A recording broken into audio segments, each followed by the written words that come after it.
Such was the history of my beloved cottagers. It impressed me deeply. I learned, from the views of social life which it developed, to admire their virtues, and to deprecate the vices of mankind. As yet I looked upon crime as a distant evil. Benevolence and generosity were ever present before me, inciting within me a desire to become an actor in the busy scene where so many admirable qualities were called forth and displayed. But, in giving an account of the progress of my intellect, I must not omit a circumstance which occurred in the beginning of the month of August of the same year. One night, during my accustomed visit to the neighboring wood, where I collected my own food, and brought home firing for my protectors, I found on the ground a leathern portmanteau, containing several articles of dress and some books. I eagerly seized the prize, and returned with it to my hovel. Fortunately, the books were written in the language, the elements of which I had acquired at the cottage. They consisted of Paradise Lost, a volume of Plutarch's Lives, and the Sorrows of Werther. The possession of these treasures gave me extreme delight. I now continually studied and exercised my mind upon these histories, whilst my friends were employed in their ordinary occupations. I can hardly describe to you the effects of these books.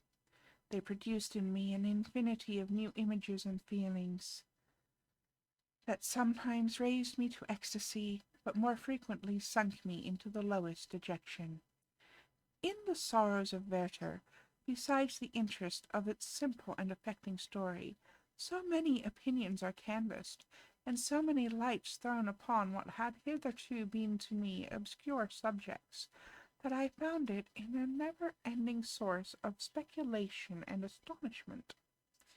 The gentle and domestic manners it described, combined with the lofty sentiments and feelings, which had for their object something out of self, accorded well with my experience among my protectors, and with the wants which were forever alive in my own bosom. But I thought Werther himself a more divine being than I had ever beheld or imagined. His character contained no pretension, but it sunk deep. The disquisitions upon death and suicide were calculated to fill me with wonder. I did not pretend to enter into the merits of the case, yet I inclined towards the opinions of the hero, whose extinction I wept without precisely understanding it. As I read, however, I applied much personally to my own feelings and condition.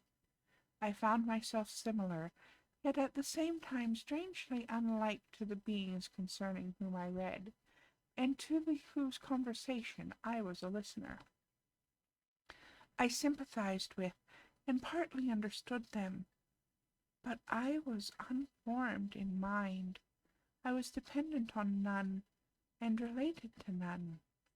The path of my departure was free, and there was none to lament my annihilation. My person was hideous, and my stature gigantic. What did this mean? Who was I? What was I? Whence did I come? What was my destination? These questions continually recurred, but I was unable to solve them. The volume of Plutarch's Lives which I possessed contained the histories of the first founders of the ancient republics. This book had a far different effect upon me from the Sorrows of Werther. I learned from Werther's imaginations despondency and gloom, but Plutarch taught me high thoughts. He elevated me above the wretched sphere of my own reflections, to admire and love the heroes of past ages. Many things I read surpassed my understanding and experience. I had a very confused knowledge of kingdoms, wide extents of country, mighty rivers, and boundless seas. But I was perfectly unacquainted with towns and large assemblages of men. The cottage of my protectors had been the only school in which I had studied human nature. But this book developed new and mightier scenes of action. I read read of men concerned in public affairs, governing or massacring their species, I felt the greatest ardor for virtue rise within me, and abhorrence for vice, as far as I understood the signification of those terms, relative as they were, as I applied them, to pleasure and pain alone. Induced by these feelings, I was of course led to admire peaceable lawgivers, Numa, Solon, and Lycurgus, in preference to Romulus and Theseus. The patriarchal lives of my protectors caused these impressions to take a firm hold on my mind. Perhaps, if my first introduction to humanity had been made by a young soldier, burning for glory and slaughter, I should have been imbued with different sensations. But Paradise Lost excited different and far deeper emotions. I read it, as I had read the other volumes which had fallen into my hands, as a true history. It moved every feeling of wonder and awe that the picture of an omnipotent God warring with his creatures was capable of exciting. I often referred the several situations, as their similarity struck me, to my own. Like Adam, I was apparently united by no link to any other being in existence, but his state was far different from mine in every other respect. He had come forth from the hands of God, a perfect creature, happy and prosperous, guarded by the especial care of his Creator. He was allowed to converse with and acquire knowledge from beings of a superior nature, but I was wretched, helpless, and alone. Many times I considered Satan as the fitter emblem of my condition, for often, like him, when I viewed the bliss of my protectors, the bitter gall of envy rose within me. Another circumstance strengthened and confirmed these feelings. Soon after my arrival in the hovel, I discovered some papers in the pocket of the dress which I had taken from your laboratory. At first I had neglected them, but now that I was able to decipher the characters in which they were written, I began to study them with diligence. It was your journal of the 4 months that preceded my creation. You minutely described in these papers every step you took in the progress of your work. This history was mingled with accounts of domestic occurrences. You doubtless recollect these papers. Here they are. Everything is related in them, which bears reference to my accursed origin. The whole detail of that series of disgusting circumstances which produced it is set in view. The minutest description of my odious and loathsome person is given in language which painted your own horrors and rendered mine indelible. I sickened as I read. Hateful day when I received life, I exclaimed in agony. Accursed Creator, why did you form a monster so hideous that even you turned from me in disgust? God in pity made man beautiful and alluring after his own image.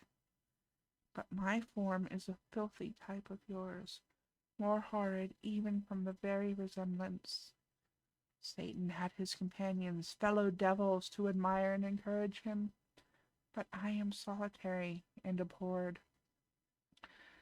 These were the reflections of my hours of despondency and solitude.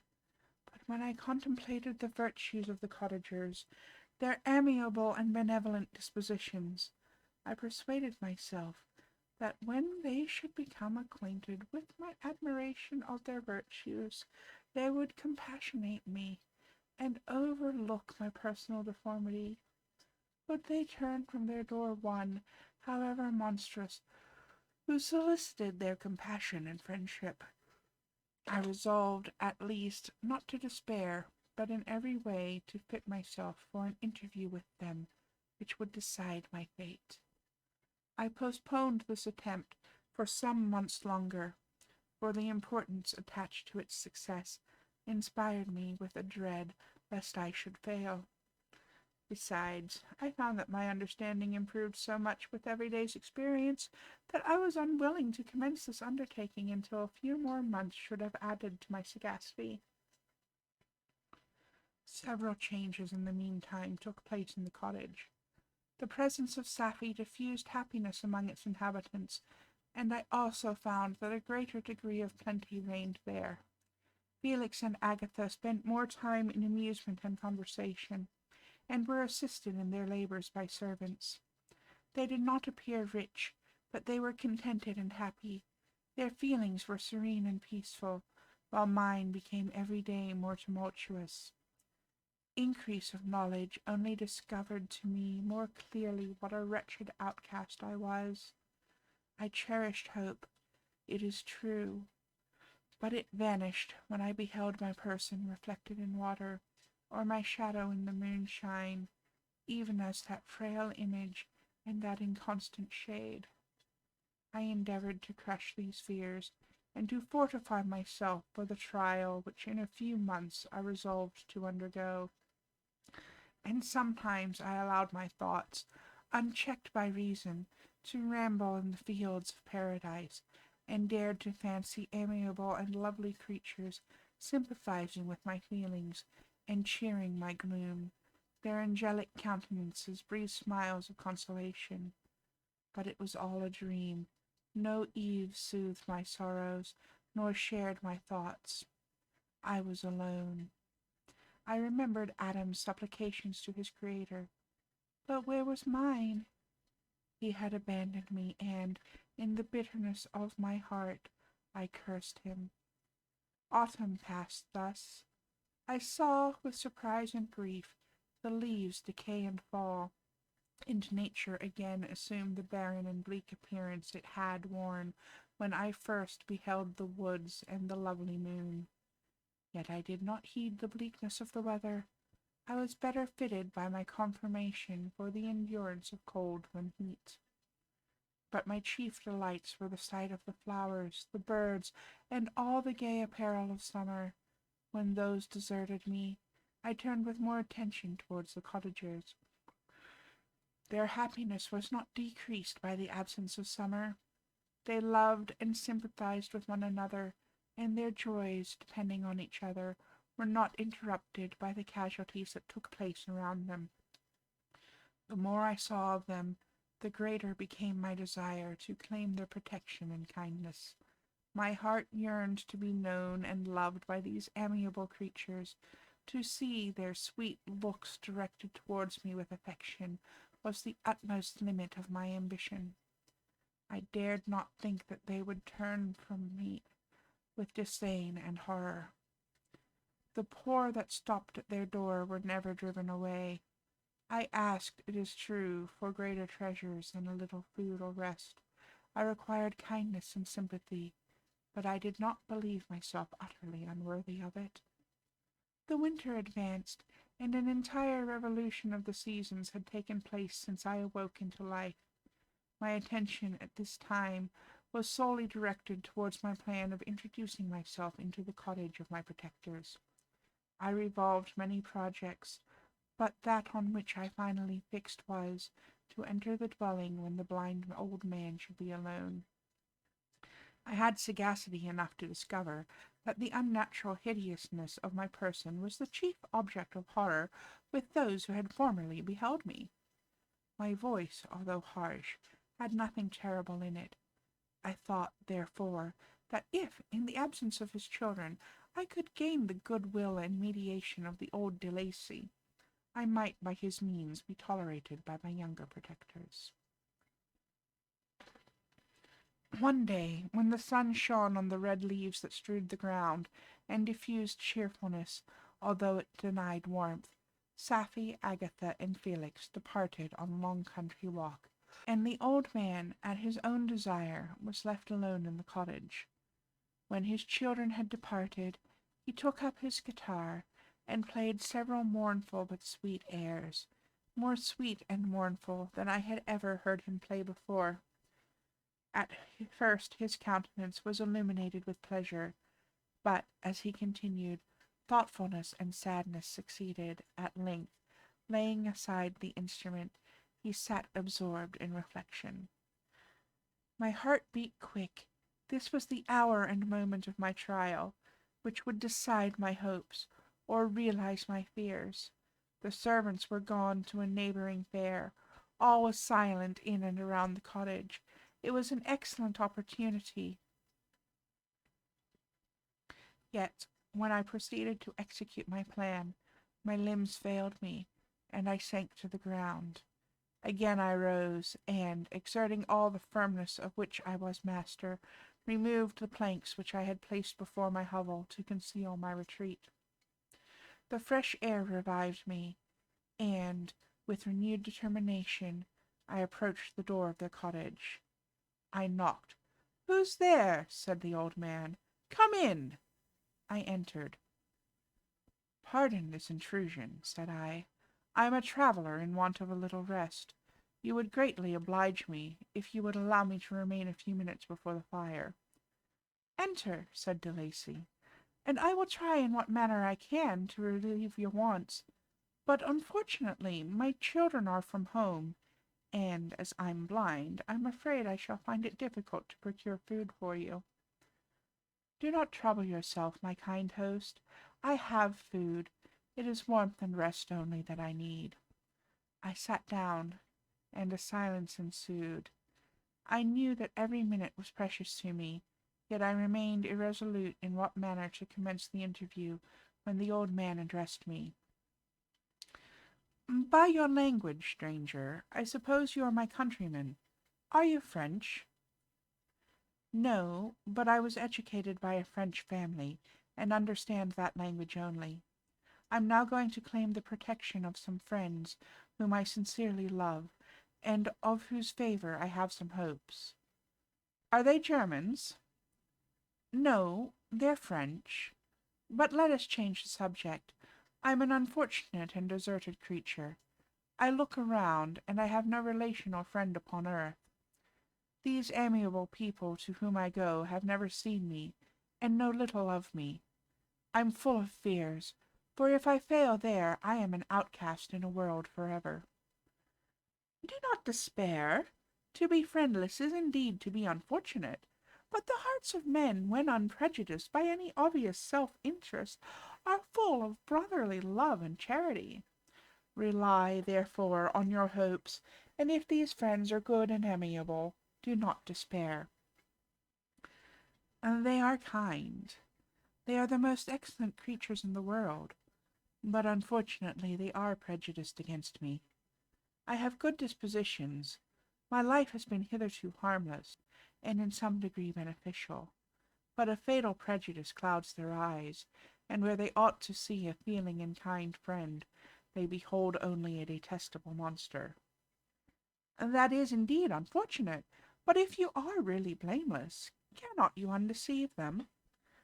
"I'm about to undertake that task, and it is on that account that I feel so many overwhelming terrors. I tenderly love these friends. I have, unknown to them, been for many months in the habits of daily kindness towards them, but they believe that I wish to injure them, and it is that prejudice which I wish to overcome. Where do these friends reside?" "Near this spot." The old man paused, and then continued. "If you will unreservedly confide to me the particulars of your tale, I perhaps may be of use in undeceiving them. I am blind, and cannot judge of your countenance, but there is something in your words which persuades me that you are sincere. I am poor and in exile, but it will afford me true pleasure to be in any way serviceable to a human creature." "Excellent man, I thank you and accept your generous offer.